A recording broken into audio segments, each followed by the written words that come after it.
اگر اپنے خواب میں باز دیکھا ہے تو اسے نظر انداز مت کریں، کیونکہ یہ خواب آپ کی زندگی کا رخ بدل سکتا ہے۔ باز کوئی عام پرندہ نہیں، یہ طاقت، آزادی اور بلندی کی علامت ہے، اور خواب میں اس کا آنا ایک خاص پیغام ہو سکتا ہے۔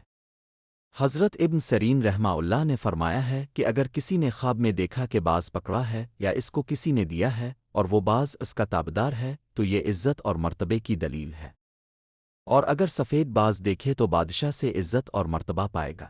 حضرت جابر مغربی رحمہ اللہ نے فرمایا ہے کہ اگر کوئی حکمران خواب دیکھے کہ باز اس کے ہاتھ سے اڑا اور واپس نہیں آیا ہے تو دلیل ہے کہ اس کے ہاتھ سے سلطنت نکل جائے گی۔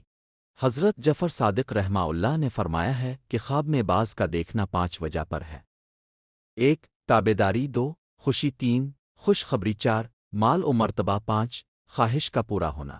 اگر خواب میں باز کو دیکھے کہ اس کا تابدار نہیں ہے تو اس کی تعویل 4 وجہ پر ہے: 1 ظالم بادشاہ، 2 بد کردار حکمران، 3 خیانت کرنے والا عالم، 4 نافرمان بیٹا۔ اب مجھے بتائیں، اپنے خواب میں باز کو کیا کرتے دیکھا؟ کمنٹ میں ضرور لکھیں، کیونکہ ہر خواب کی تعبیر مختلف ہوتی ہے، اور ایسی مزید حیران کن تعبیرات کے لیے چینل کو سبسکرائب کرنا نہ بھولیں۔